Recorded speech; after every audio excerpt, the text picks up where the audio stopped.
मुझे माफ कर दो गुलाबो, मुझे अकेला मत करना, मेरे दो दो बच्चे हैं। मुझ पे रहम करो गुलाबो, मुझ पे रहम करो। मुझे छोड़ दो, मुझे घर जाने दो, मुझे घर जाने दो। मैं अकेला हूँ, मुझे घर जाने दो गुलाबो, मुझे घर जाने दो। पक्का मैं वादा करता हूँ अब से चोरियाँ नहीं करूँगा। पक्षियों, मुझे माफ कर दो तुम सब। बिल्लो रानी मेरी पत्नी, गुलाबो को बोलो ना मुझे माफ कर दे। हाँ गुलाबो बहन, मेरे पति को छोड़ दो, इन्हें सजा मत देना। अगर ऐसा किया तो मेरे बच्चे कहाँ जाएंगे? इन्हें छोड़ दो गुलाबो बहन, इन्हें छोड़ दो, इन्हें छोड़ दो गुलाबो बहन, मेरे बच्चे अकेले हो जाएंगे। अगर इन्हें कुछ हो जाएगा तो छोड़ दो गुलाबो बहन, छोड़ दो मेरे पति को। नहीं बिल्लो रानी, मैं नहीं छोड़ूंगी। मैं इसे फांसी पर लटका करके रहूंगी। मेरी मेहनत का भोजन चुरा करके भाग रहा था, कल भी इसी ने चुराया था, लेकिन मैं कुछ नहीं बोली। लेकिन आज मैं इसे सजा दे करके रहूंगी, समझी तुम?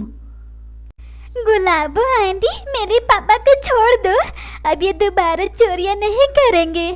पापा की तरफ से मैं माफी मांगता हूँ। माफ कर दो गुलाबो आंटी, मुझे माफ कर दो। अगर इन्हें कुछ हो जाएगा तो मैं किसको पापा बोलूँगा आंटी, मैं किसको पापा बोलूँगा?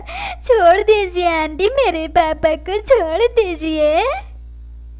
ठीक है खड़क सिंह, आज मैं तुम्हारे बेटे की वजह से छोड़ रही हूँ, वरना आज मैं तुझे फांसी पर चढ़वा देती, समझा? चल भाग यहाँ से, वरना तेरा खाल खींच करके ढोल बना दूंगी, ढोल, समझा? और हाँ, कान खोल करके अच्छी तरह से सुन लो, अगर आइंदा फिर से ऐसा किया तो इस बार तुझे मौत की सजा मिलेगी, मौत की, समझा खड़क सिंह? अच्छा गुलाबो ठीक है, मैं अपने पति को अच्छे से समझा दूंगी, आइंदा ये चोरियां नहीं करेंगे। चलिए जी घर। गुलाबो आपका शुक्रिया, गुलाबो आपका शुक्रिया मेरे पति को छोड़ने के लिए। चलिए जी घर। हाँ हाँ बिल्लो रानी, समझा देना अच्छी तरह से बैठा करके अपने चोर पति को। चल अब जा घर। अरे बुढ़ा, आज तो मैं तुझे बचा ली ड्रामा के आंसू निकाल करके, कल तुझे कौन बचाएगा? अरे बुढ़ा, कौन बचाएगा?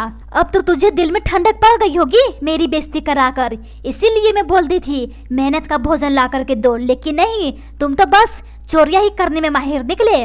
मेरा मुंह सब पक्षियों के सामने काला हो गया है, मैं किस मुंह से अपना मुंह दिखाऊंगी? हाय रे दैया, हाय रे दैया, मेरा मुंह तो इस चोरपति के कारण काला हो गया। अब मैं क्या करूं? मेरी तो मति मारी गई थी इस चोरपति से शादी करने का। अब मैं एक सेकेंड भी तुम्हारे साथ नहीं रहूंगी इस घर में। बच्चे को लेकर के जा रही हूँ अपने मायके। अब बहुत हो गया ड्रामा, जो बच्ची खुची इज्जत है फिर वो भी चली जाएगी। चलो बच्चों अपने नानी के घर, जो आधी अधूरी जिंदगी बची है अब हम वहीं गुजारेंगे। तुम्हारे चोर पापा से मैं परेशान हो गई हूँ, परेशान परेशान। न जाने मेरी कौन सी मति मारी गई थी कुंवारी में, जो इस बुढ़े से मैं शादी कर ली। हाय रे दैया, हाय रे दैया। बिल्लो रानी मुझे छोड़कर मत जाओ, मैं अकेला हो जाऊंगा, मुझे माफ कर दो। आज मैं मेहनत करके तुझे भोजन खिलाऊंगा, पक्का मेरा वादा है। मुझे माफ कर दो, मुझे छोड़कर मत जाओ, वरना मैं मर जाऊंगा। फिर तुम विधवा बनकर जीना, सब पक्षी यही कहेंगे, यही है जंगल की विधवा रानी, यही है विधवा रानी जंगल की। फिर तुम्हें ताना देंगे, ताना। और हाँ बिल्लो रानी, फिर तुम बच्चों के साथ अकेले हो जाओगी। मुझे छोड़कर मत जाओ बिल्लो रानी, मुझे छोड़कर मत जाओ, सच में मैं मर जाऊंगा। ठीक है, तुम इतना बोल रहे हो तो मैं माफी दे रही हूँ, वरना सच में अपने मायके चली जाती, फिर तुम टुकुर टुकुर देखते रहना। ठीक है, अब से हम सब अच्छी जिंदगी जिएंगे, ताकि जंगल के पक्षियों के सामने सर उठा करके चले, समझा? किसी दूर जंगल में रज्जू अपने बेटे मोनू के साथ में रहती है। मोनू बड़ा हो चुका था, लेकिन रज्जू दिन रात यही सोच में डूबी रहती थी कि मेरे बेटे से शादी कौन करेगा। मेरा बेटा तो अनपढ़ गंवार है, इससे शादी कौन करेगा। एक दिन मोनू जंगल से घूमकर अपने घर आता है और बोलता है, माँ पता है आज मैं बार बार बच गया हूँ। जंगल में वो खूंखार दो पक्षियाँ कितने जालिम है, मुझे खाने के लिए उन दोनों ने अच्छी चाल चली थी। बेटा मोनू, वो खूंखार पंछियाँ क्या चाल चली थी? माँ, वे लोग जमीन पर ढेर सारे दाने बिखेर कर रखे थे ताकि मैं उस दाने को खाने जाऊं और वे लोग मुझे पकड़ लें और मेरा शिकार बनाएं। लेकिन माँ, मैं भी उन सब से कम नहीं था। मैंने भी अपना आइडिया लगाया और वहाँ से भाग चला। ईश्वर का लाख लाख शुक्र है तुम बच गए बेटा मोनू। अकेला कभी नहीं जाना दाना खाने। तुम तो जानते हो ना बेटा, इस जंगल में कितने खूंखार पक्षियां रहती हैं। ठीक है माँ, अकेला मैं नहीं जाऊंगा अब से। माँ, जल्दी से भोजन दे दो ना, मुझे जोरों की भूख लगी है। जंगल में उड़ते उड़ते थक गया हूँ। ठीक है बेटा, अभी लेकर आती हूँ भोजन। फिर रज्जो किचन से चिकन बिरयानी लेकर आती है और अपने बेटे को खाने को देती है। ये ले बेटा, भरपेट भोजन खा। और हाँ, और खाने को मन करता होगा तो बोलना, मैं और लेकर के आ जाऊंगी भोजन। माँ, इतना पहले खाने तो दो, फिर मांगूंगा भोजन। फिर मोनू भोजन खाने लगता है। फिर थोड़ी देर के बाद भोजन खा लेता है। माँ, क्या बिरयानी थी! ऐसी बिरयानी खाने को तो मैं कब से तरस रहा था। बेटा मोनू, ये बिरयानी मैंने नहीं बनाया है, ये तो इंटरनेट से डाउनलोड करके तुझे दिया हूँ खाने को, ताकि मेरा बेटा भरपेट भोजन खाए। वरना मेरी क्या औकात है इतनी यमी हैदराबाद वाली बिरयानी बनाने को। बेटा, तुझे अच्छा लगा ना खाने में हैदराबाद वाली बिरयानी? और हाँ बेटा, जब भी तुझे बिरयानी खाने को मन करेगा तो मुझे बोल देना, मैं तुरंत इंटरनेट से हैदराबाद वाली मशहूर बिरयानी डाउनलोड करके दूंगी, फिर तू मज़े से खाना। ठीक है माँ, लेकिन माँ, क्या हैदराबाद वाली बिरयानी थी? आज तो इंटरनेट वाला बिरयानी खाकर मजा आ गया। तुम्हारी जैसी माँ सबको नसीब में मिले। हाँ बेटा, तू भी नसीब से ही मुझे मिला है। चल बेटा सो जा, रात होने वाली है। हाँ माँ, मुझे भी नींद आने लगी है। फिर रात हो जाती है। दोनों माँ बेटे सो जाते हैं। फिर कुछ घंटों के बाद सुबह हो जाती है। फिर दोनों माँ बेटे उठ जाते हैं। माँ, मुझे भूख लगी है, कुछ भोजन दे दो ना। ठीक है बेटा, मैं अभी देती हूँ तुझे डाउनलोड करके हैदराबाद वाली बिरयानी, फिर तू मज़े से खाना। माँ, मैं बिरयानी खा करके बोर हो गया हूँ। मुझे सेब खाने को मन कर रहा है माँ। अगर मुझे सेब मिल जाती तो मज़ा आ जाता खाने में। अच्छा, बस इतनी सी बात। मैं अभी जाती हूँ जंगल से अभी फल लेकर के आती हूँ, फिर मज़े से फल खाना। और हाँ बेटा, घर पर अच्छे से रहना, बिना पूछे दरवाज़ा बिल्कुल भी नहीं खोलना। ठीक है माँ, अपना ध्यान अच्छे से मैं रखूँगा। ठीक है बेटा, मैं जाती हूँ।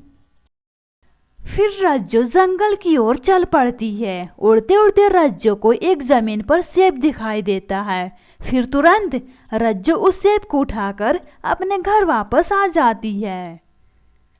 ये लो बेटा सेब, मज़े से खाओ। फिर मोनू सेब को मजे से खाता है और थोड़ी देर के बाद खा लेता है। माँ, सेब को खाकर मन ताज़ा हो गया। ऐसी माँ सबको मिले।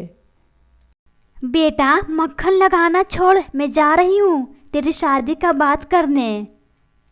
माँ, मुझे अभी नहीं करनी है शादी। मैं तो अभी तुम्हारी सेवा करना चाहता हूँ माँ। बेटा, शादी समय से हो जाएगी तो अच्छा रहेगा, वरना जंगल की सारी पक्षियाँ बातें बनाने लगेंगे। सब यही कहेंगे, कैसी माँ है, बेटे की उम्र निकली जा रही है, लेकिन ये रज्जो अपने बेटे की शादी नहीं कर रही है। ठीक है माँ, जैसा तुम चाहती हो वैसा कर दो। ठीक है बेटा, तब मैं जाती हूँ गुलाबो घर रिश्ते का बात करने। घर पर तुम अच्छे से रहना। फिर रज्जो गुलाबो घर जाती है और अपने बेटे के लिए रिश्ते का बात करती है। नमस्ते गुलाबो जी, कैसी हो आप? सब ठीक ठाक है ना? नमस्ते नमस्ते राजू जी, कैसे आना हुआ हमारे घर? और हाँ, सब हमारे घर ठीक ठाक है। गुलाबो जी, मैं आपकी बेटी को रिश्ते मांगने आई हूँ। अगर आप इस रिश्ते को मान जाते तो अच्छा रहता। रज्जो जी, मैं भी बहुत खुश हूँ, मेरी बेटी के लिए रिश्ता आया है। मुझे ये रिश्ता मंजूर है, मंजूर है। ठीक है, तब कल ही बारात आएगी। अपनी बेटी को दुल्हन बनाकर रखिएगा। अब मैं चलती हूँ।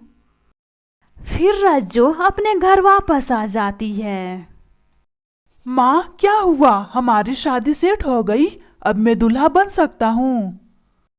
हाँ मोनू बेटा, अब तुम दूल्हा बन सकते हो, तुम्हारी शादी पक्की हो गई है। चल बेटा, रात होने वाली है, हम सो जाते हैं। कल सुबह हमें जल्दी भी निकलनी है दुल्हन को लाने। ठीक है माँ, चलो सो जाते हैं। फिर रात हो जाती है, सारे पक्षी सो जाते हैं। फिर थोड़ी देर बाद सुबह हो जाती है। दोनों माँ बेटे उठकर जल्दी से तैयार हो जाते हैं। चल बेटा जल्दी, हमारा सब इंतजार करते होंगे। हाँ माँ चलो, मैं तो कब से तैयार होकर के खड़ा हूँ। फिर दोनों माँ बेटे गुलाबो घर चले जाते हैं। अनमोल सज धज के मंडप में दुल्हन बन कर के बैठी थी। फिर इधर से मोनू भी बैठ जाता है। फिर शादी होने लगती है और थोड़ी देर बाद शादी हो जाती है। ठीक है बहन जी, हमारी बेटी को आप अच्छे से रखना। अगर इससे थोड़ी बहुत गलती हो जाएगी तो इसे माफ़ कर देना। मैं अपनी बेटी को बहुत प्यार से देखभाल और इसकी पढ़ाई लिखाई की हूँ। और हाँ, इसे माँ का प्यार ज़रूर देना ताकि मुझे याद करके ये रोए ना। ठीक है बहन जी, मैं आपकी बेटी को बहुत प्यार से रखूँगी। चलो बच्चों घर, शादी ख़त्म हो गई है। फिर रज्जो अपने बहू बेटे को घर लेकर के आ जाती है। बहू मैं जा रही हूँ आराम करने, मेरे लिए एक कप चाय बना कर ला दो ताकि मेरे सर का दर्द ठीक हो जाए।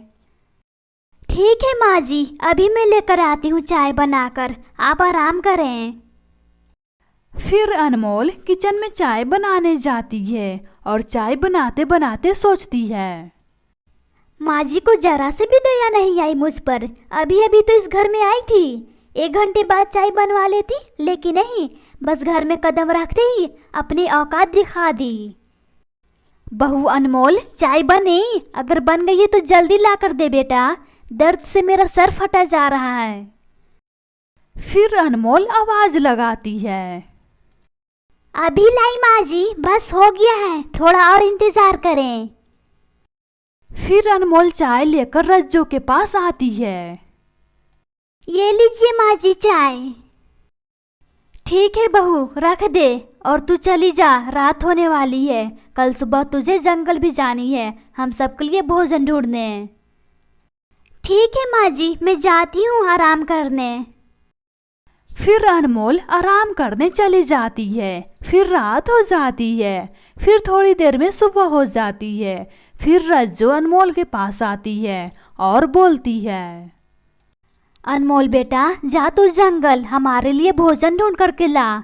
और हाँ, मुझे सेब पसंद है, सेब ही लेकर के आना। चल जा अब जंगल। माँ, अनमोल की इतनी दूर और इतनी ठंड में क्यों भेज रही हो भोजन के लिए? क्या ऐसा नहीं हो सकता है? तुम इंटरनेट से भोजन डाउनलोड कर लो, फिर हम सब खाएं। कितना अच्छा स्वाद तो रहता है इंटरनेट का भोजन। माँ, आज यही कर लो, मेरी पत्नी को मत भेजो जंगल। बेटा, अब पैसे बचाना सीख, इतनी महंगाई में कौन रिचार्ज करेगा? तुम तो जानते हो ना बेटा, बिना नेट का भोजन डाउनलोड नहीं होगा। इसलिए बोल रही हूँ, अनमोल को जंगल भेजते हैं, फिर हम सबके लिए भोजन ढूंढ कर के लाएगी। समझे बेटा? चल जा अनमोल, भोजन ढूंढ कर ला माँ बेटे के लिए, हमें जोरों की भूख लगी है। माँ, मैं भी जाऊं अनमोल के साथ भोजन ढूंढने? इसे बहुत अच्छा लगेगा। नहीं बेटा, तू नहीं जाएगा, तुझे सर्दी लग जाएगी। इतनी ठंड में कौन जाएगा भोजन ढूंढने? चल तू घर पर ही रह, तू जा अनमोल भोजन ढूंढने। फिर अनमोल चुपचाप से रज्जो की बात सुनकर जंगल की ओर चल पड़ती है। उड़ते उड़ते दूसरे जंगल में पहुंच जाती है। फिर भी अनमोल को फल नहीं मिलता है। फिर थक कर एक पेड़ की डाली पर बैठ जाती है। हे ईश्वर, मैं कौन सा पाप की हूँ जो मुझे डायन जैसी सास मिली है? मैं तो सोची शादी के बाद एक नया परिवार मुझे मिलेगा, एक बेटी की तरह मेरी सास रखेगी, लेकिन यहाँ तो उल्टा ही हो गया। मेरी डायन जैसी सास यहाँ तो सर्कस चला रही है, सर्कस। और तो और, मैं अपनी माँ को बता भी नहीं सकती, अगर बता दूंगी तो उन्हें चिंता होने लगेगी। खैर, अब मुझे जंगल जाना होगा, दूसरे जंगल, ताकि मैं भोजन ढूंढूं और ले जाऊं डायन जैसी सास को खिलाने को। फिर से अनमोल दूसरे जंगल में भोजन ढूंढने चली जाती है। उड़ते उड़ते अनमोल को जमीन पर सेब दिखाई देता है। फिर वो तुरंत उस सेब को उठाकर अपने घर वापस आ जाती है। ये लीजिए माँ जी भोजन। आ गई अनमोल भोजन लेकर। देख अनमोल, आज तूने बहुत लेट कर दिया है भोजन लाने में, लेकिन आगे से ध्यान रखना, दोबारा ऐसी गलती ना हो, समझी गई? चल जा अब यहाँ से। मोनू बेटा चल मेरे साथ भोजन खा, तुझे भूख लगी है ना बेटा? ठीक है माँ जी, मैं जाती हूँ अपने कमरे में। फिर अनमोल अपने कमरे में चली जाती है। इधर रज्जो बोलती है, बेटा मोनू क्या देख रहा है, चल अपनी माँ के साथ भोजन कर। माँ मुझे भूख नहीं है, मैं नहीं खाऊंगा, मैं जा रहा हूँ अपने कमरे में। इतना बोलकर मोनू अपने कमरे में चला जाता है। अनमोल मेरी पत्नी, तू नाराज नहीं होना, मैं सब देख रहा हूँ माँ तुम्हारे साथ कैसा व्यवहार कर रही है। मोनू जी मैं जा रही हूँ अपने घर, मुझे यहाँ नहीं रहना है। मैं कितने सपने सजाकर अपने घर से आई थी, लेकिन यहाँ तो कुछ और ही चल रहा है मोनू जी।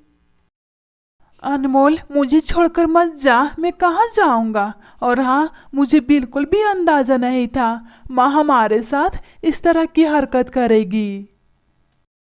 नहीं मोनू जी मैं जा रही हूँ, मुझे नहीं रहना है इस घर में। अनमोल मुझे छोड़कर मत जाओ, मैं कैसे तुम्हारे बिना रह सकता हूँ। देखो अनमोल, जैसा तुम चाहती हो वैसा मैं करूँगा, लेकिन मुझे मत छोड़ करके जाओ। ठीक है, अगर तुम चाहते हो मैं तुम्हारे साथ इस घर में रहूं तो अपनी माँ को इस घर से बाहर निकालो। अगर ऐसा तुमने नहीं किया तो सच में मैं अपने घर चली जाऊंगी। ठीक है तब चलो, मैं अभी कभी धक्के दे करके बाहर निकालूंगा।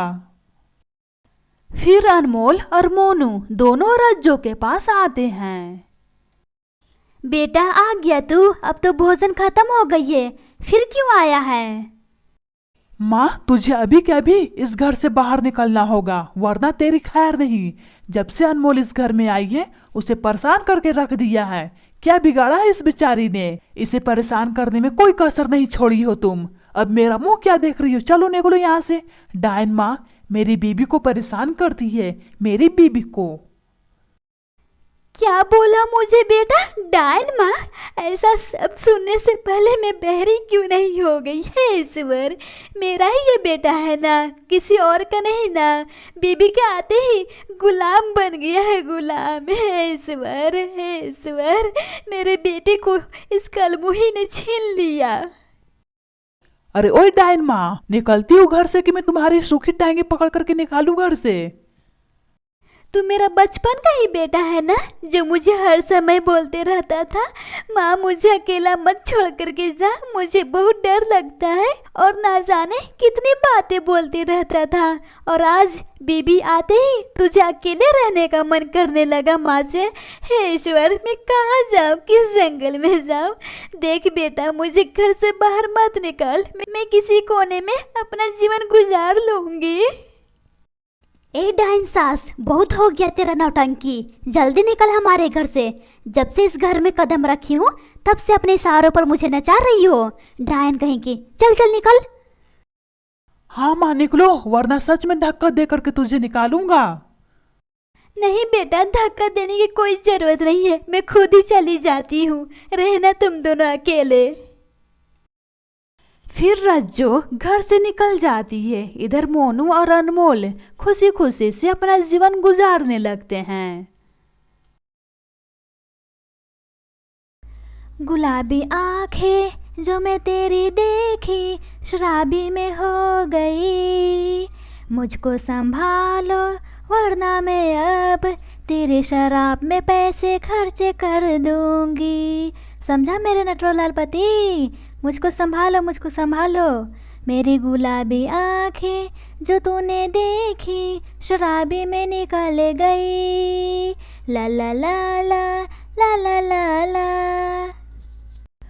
सुंदरवन जंगल में एक टूटी फूटी झोपड़ी में भोला अपनी पत्नी बिल्लो रानी और बेटे के साथ में रहता है।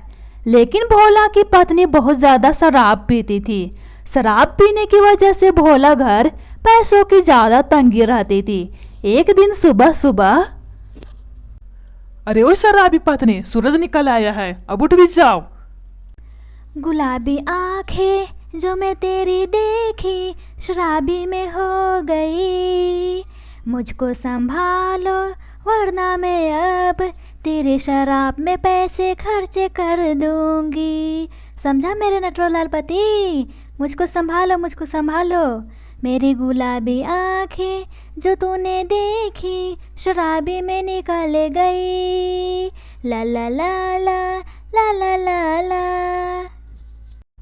बिल्लो रानी, ओए बिल्लो रानी, क्या बड़बड़ाती जा रही है? जल्दी उठ, सूरज निकल आया है। हाय राम, मैं थक गया हूँ शराबी पत्नी को समझा समझा कर, लेकिन नहीं, मेरे घर तो उल्टा है। सब पति शराब पी कर आते हैं, यहाँ तो मेरी पत्नी शराब पीती है। वाह वाह, क्या जमाना आ गया है। बिट्टू मेरा लाल, अपनी मम्मी को उठा, शराब पीकर न जाने क्या क्या बड़बड़ाती जा रही है। इसी कारण से तो मैं आज तक गरीब रह गया। सारा के सारा पैसा ये शराब में खत्म कर देती है। नौसेड़ी पत्नी कहाँ से मेरे गले में पड़ गई है। हाँ मम्मी, सूरज निकल आया है, अब उठ भी जाओ। जब देखो शराब पी करके बड़बड़ाती रहती हो।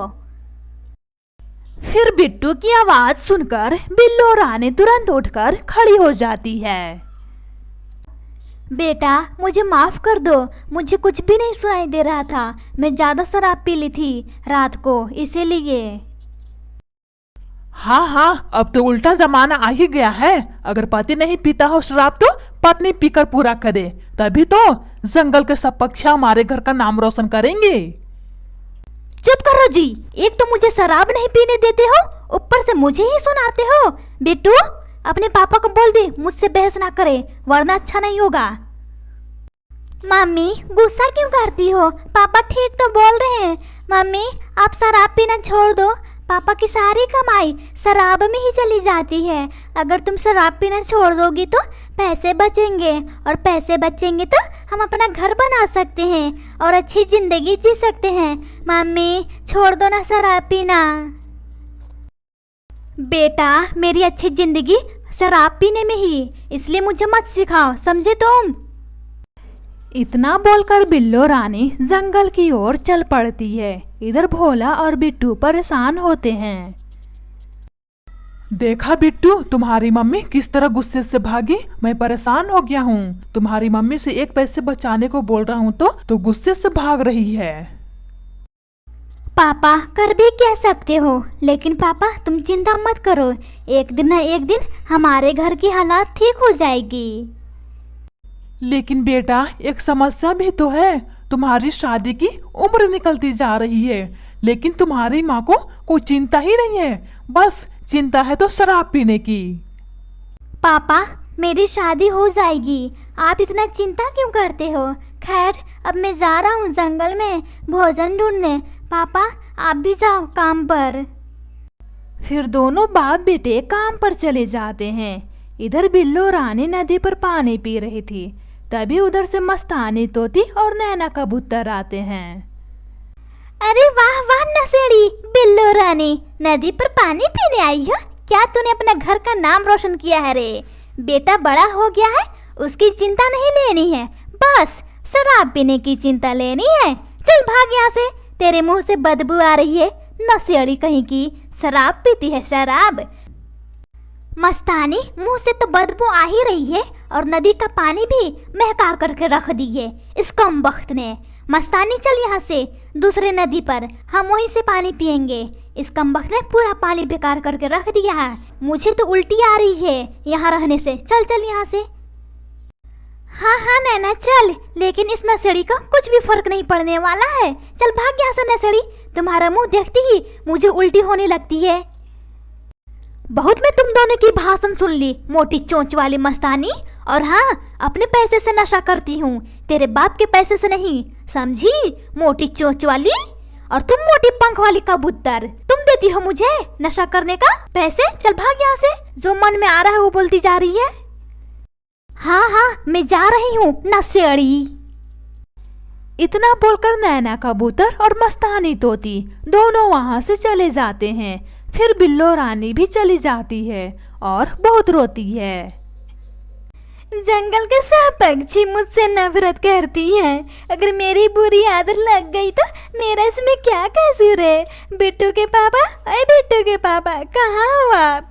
इधर आओ मेरे पास। बिट्टू तुम भी आओ। इन दोनों में से तो कोई भी नहीं है घर पर। फिर बिट्टू भोजन लेकर के आता है और भोला काम से आता है। अपनी पत्नी को रोते देख भोला बोलता है, बिल्लो रानी क्या बात है, तुम रो रही हो? भोला जी, मैं रो नहीं तो क्या करूं? मैं जंगल में गई थी नदी पर पानी पीने, लेकिन वहाँ मस्तानी तोती और नैना कबूतर आकर मुझे नशेड़ी नशेड़ी बोलने लगी। भोला जी मैं क्या करूं? अगर मुझे बुरी आदत लग चुकी है तो भोला जी मैं मर जाऊंगी, मैं नहीं जीऊंगी। मुझे जीने का कोई हक नहीं है, कोई हक नहीं है। मैं मर जाऊंगी। जंगल की सारी पक्षी मुझे नशेड़ी नशेड़ी बोलती हैं। मम्मी ऐसी बातें क्यों कर रही हो? अगर तुम चली जाओगी तो हम सब अपनी जिंदगी कैसे गुजारेंगे मम्मी? ये ख्याल निकाल दो मम्मी। हाँ बिल्लो रानी, ऐसी ख्यालात बाहर निकाल दो। और हाँ, भोजन आया है, भोजन खा लो। फिर बिल्लो रानी चुप होकर भोजन खाने लगती है। फिर थोड़ी देर बाद भोजन खा लेती है। बेटू, भोला जी, अब मैं सोने जा रही हूँ। मुझे ना बहुत जोरों की नींद आने लगी है। बिल्लो रानी, आज तुम घर से बाहर मत जाना। और हाँ, मेरा एक दोस्त है, बिट्टू का शादी का डेट रखने जा रहा हूँ। मेरे दोस्त की बेटी बहुत ज्यादा सुंदर है, वो आएगी घर में तो घर संवर जाएगा। और हाँ बिट्टू, अपनी मम्मी के साथ ही रहना, तुम भी घर से बाहर मत जाना। ठीक है भोला जी, आप जाओ, मैं घर पर ही रहूंगी। फिर भोला अपने दोस्त के घर पहुंच जाता है। सोनू मेरे भाई, मैं शादी की तारीख पक्की करने आया हूँ। और हाँ, मैं सोच रहा था ये शादी कल हो जाती तो बहुत अच्छा होता, मेरे घर में रौनक आ जाती। हाँ हाँ भोला भाई, क्यों नहीं, ठीक है मैं तैयार हूँ। कल आ जाना बारात लेकर।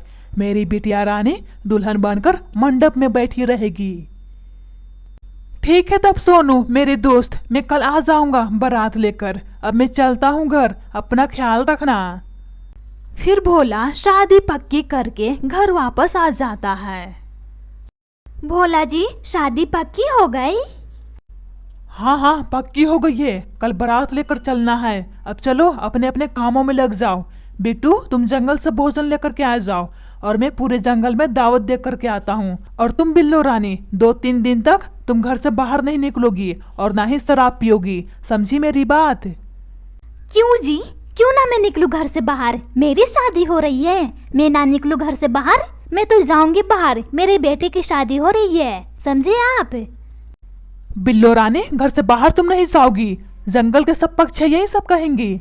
घर में शादी है, माँ गई है शराब पीने, समझी बिल्लो रानी?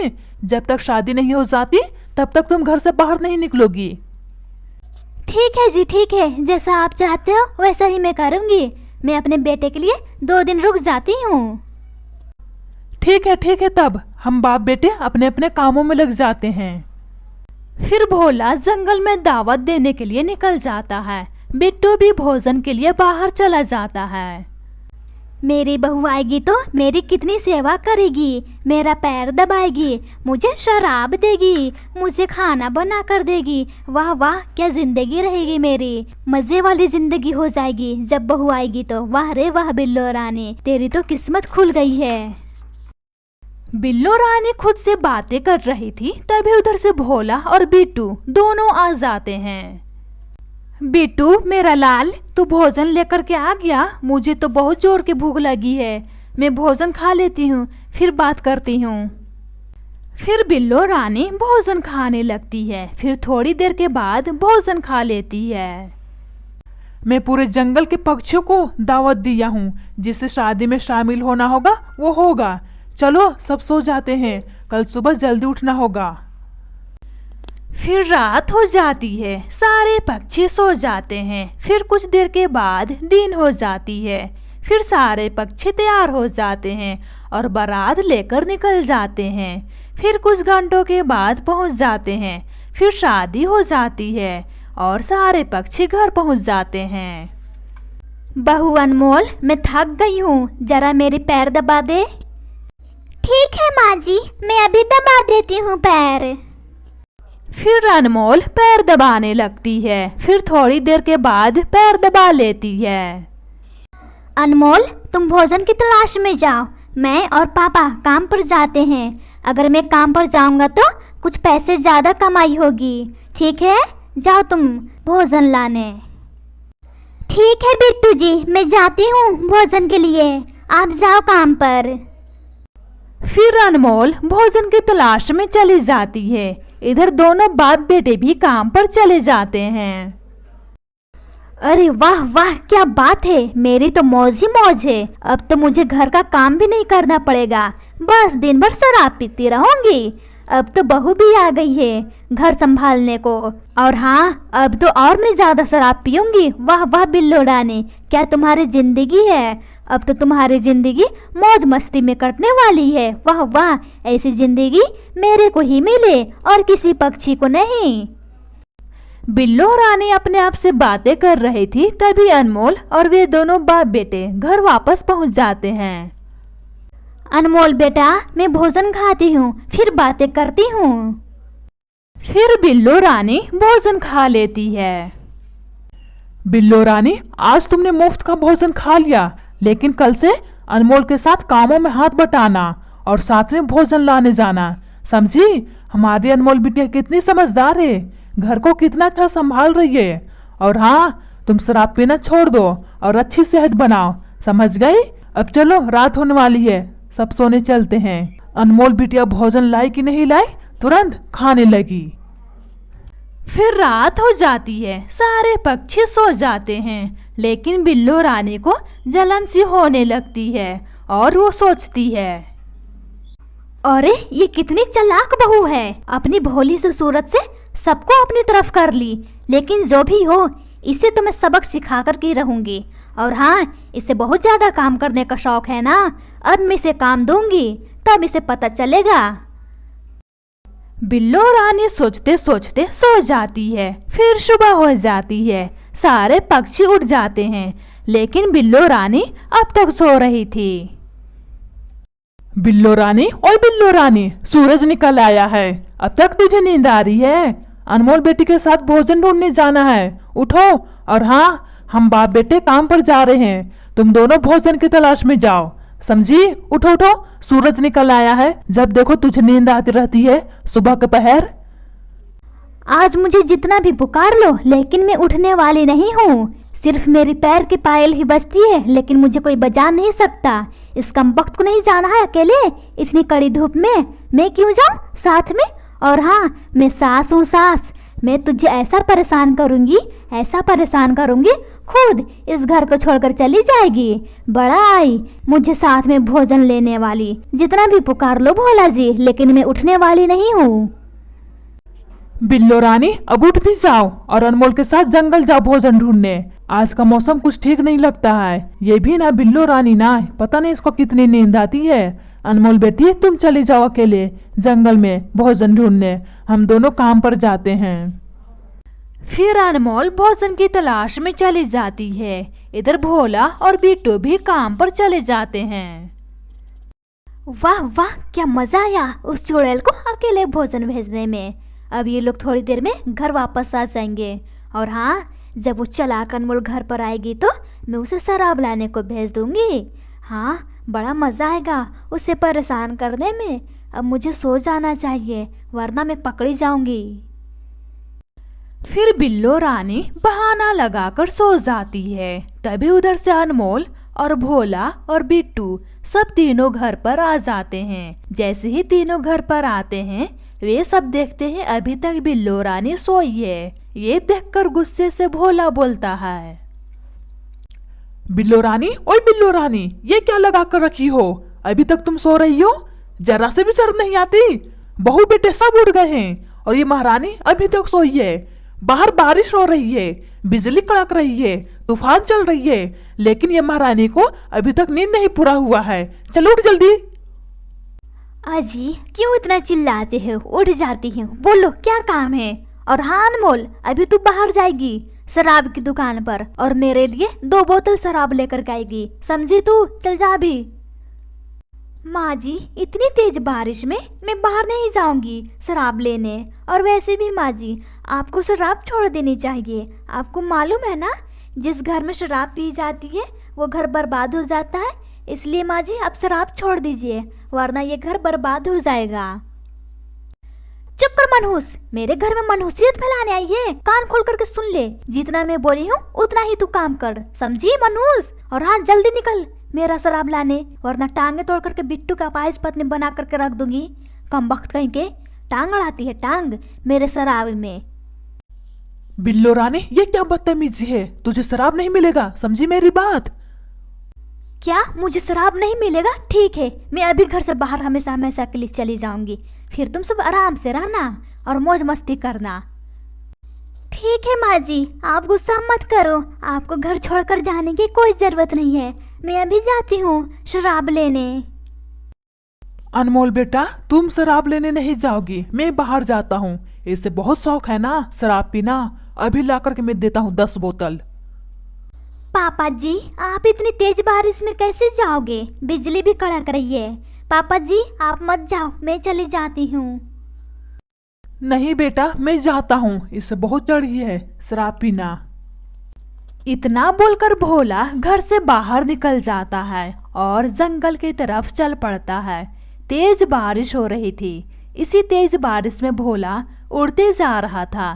तभी अचानक से तेज बिजली कड़की और भोला के ऊपर गिर पड़ी। फिर भोला जमीन पर गिर पड़ता है और वहीं पर उसकी जान चली जाती है। ये सब चील रानी एक पेड़ पर बैठकर देख रही थी। अरे अरे ये क्या, भोला के ऊपर बिजली गिर गई? ये बात जाकर अभी मुझे बिल्लो रानी के घर बतानी होगी। इतना बोलकर चील रानी भोला के घर पहुंच जाती है और सारी बात बताती है। फिर तुरंत बिल्लो रानी, अनमोल और बिट्टू सब जाते हैं भोला को देखने। देखते ही बिल्लो रानी जोर जोर से रोने लगती है। भोला जी आपको ये क्या हो गया? ना मैं जिद करती ना शराब के लिए तेज बारिश में निकलते। हे ईश्वर आपने मुझे ये क्या सजा दी? अनमोल बेटा तुमने बोला था ना शराब की वजह से घर बर्बाद हो जाता है। देख बेटा देख, शराब की वजह से मेरा भोला जी इस दुनिया में नहीं रहे। अनमोल बेटा अब मैं क्या करूं? हे ईश्वर मेरे भोला जी को वापस कर दो। अब मैं शराब को हाथ भी नहीं लगाऊंगी। हे ईश्वर मुझ पर रहम कर, रहम कर। माँ जी सब्र कीजिए, पापा अब कभी वापस नहीं आएंगे। माँ जी चलिए घर, वरना आप भी बीमार पड़ जाओगी इस तेज बारिश में। चलिए माँ जी घर चलिए। बिट्टू जी माँ को ले चलिए घर। हाँ बिल्लो रानी अब घर वापस जाओ, अब रोने धोने से कोई फायदा नहीं है। जो होना था अनहोनी हो गया। जाओ बिल्लो रानी घर जाओ। और हाँ शराब छोड़ देना, देखा ना तुमने शराब की वजह से तुम्हारा घर बर्बाद हो गया। अब जाओ घर। हाँ माँ जी जो होना था वो हो गया, अब चलिए घर। फिर सारे पक्षी घर वापस आ जाते हैं और अपनी जिंदगी में आगे बढ़ते हैं। तो प्यारे बच्चों, हम लोगों को बुरे कामों से दूर रहना चाहिए, जिससे हमारा घर परिवार बच सके। वरना आपने देखा ना बिल्लो रानी के साथ क्या हो गया।